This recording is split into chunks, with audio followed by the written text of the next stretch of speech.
Bagi para pendengar podcast Ibu Kristi Damayanti, khususnya terkait serial tentang stroke ini, perlu diketahui bahwa apa yang dikemukakan adalah sesuai pengalaman pribadi Ibu Kristi sebagai seorang stroke survivor, atau dalam pemahaman lain bahwa pembahasan tentang stroke dalam podcast ini adalah menurut sudut pandang seorang stroke survivor. Selamat mendengarkan. Kelumpuhan sebagai salah satu gejala stroke pendarahan atau hemoragik cerebral. Seperti yang aku banyak tuliskan di beberapa tempat, stroke penyumbatan atau pendarahan bisa terjadi sewaktu-waktu di siapa saja, kapan saja, dan apalagi jika kita mengalami kondisi tegang, stres, atau emosi yang meluap-meluap. Pada kondisi tersebut, tekanan darah umumnya pasti melonjak dengan drastis. Jika tekanan darah yang melonjak drastis itu akan menimbulkan beban tambahan pada dinding pembuluh darah otak, memikul bebas dan derasnya aliran darah di pembuluh darah otak, serta tidak selalu dapat ditahan oleh pembuluh darah yang mungkin sejak awal sudah rentan dan rapuh. Sehingga karena sudah rapuh dan aus, dengan sekedar dipacunya tekanan darah ke otak menimbulkan pecahnya pembuluh darah otak kita. Jika pembuluh darah otak kita pecah, darah merembes memasuki jaringan otak di sekitarnya. Jika membeku, bekuannya akan membentuk bola yang dikatakan kista. Semakin besar koyaknya pembuluh darah otak, semakin besar juga ukuran pembuluh darah yang terbentuk. Jika pecahnya pembuluh darah itu di wilayah otak yang lebih vital, tentunya imbasnya sangat buruk. Tetapi apapun daerah otak kita memang sangat mengerikan, karena otak kita adalah pusat syaraf untuk tubuh dan kehidupan kita. Bagi penderita stroke pendarahan, jika tidak tertolong dalam 24 jam, maka si penderita akan meninggal.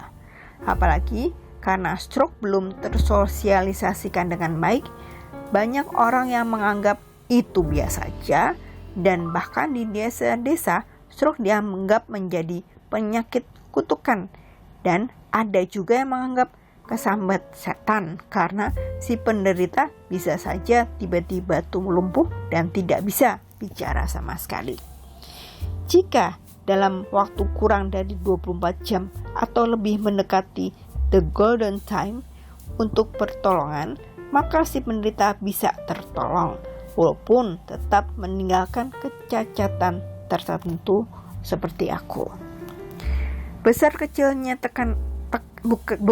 bekuan darah yang terbentuk tergantung dengan cepat tidaknya tekanan darah lebih turun si penderita, karena jika tekanan darahnya tetap tinggi, darah tetap terus merembes, bekuan darah semakin besar, dan jika terus menerus seperti ini, dokter akan membuka kepala kita untuk menyerap darah sampai terserap habis.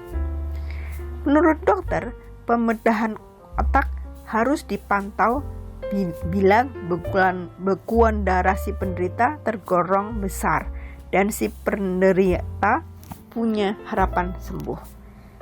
Dan statusnya harus sadar, karena jika si penderita tidak sadar, kemungkinan besar pembedahan kepalanya akan sia-sia saja.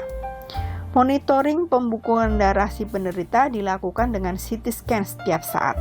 Jika tidak dimonitor, mungkin saja pendarahannya berulang kembali dan penderita bisa meninggal dunia. Dan pendarahan otak baru berhenti jika dengan sendirinya jika sudah terbentuk keseimbangan antara tekanan dalam bekuan darah dan tekanan jaringan otak di sekitarnya.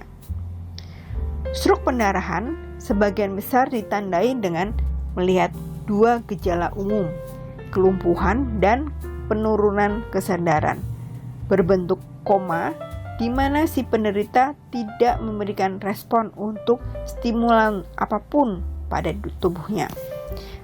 Tetapi pada stroke yang tidak ada karena pendarahan, maka tidak ada gejala seperti ini. Walaupun jika berlama-lama tidak ditangani oleh dokter, semua bisa saja terjadi.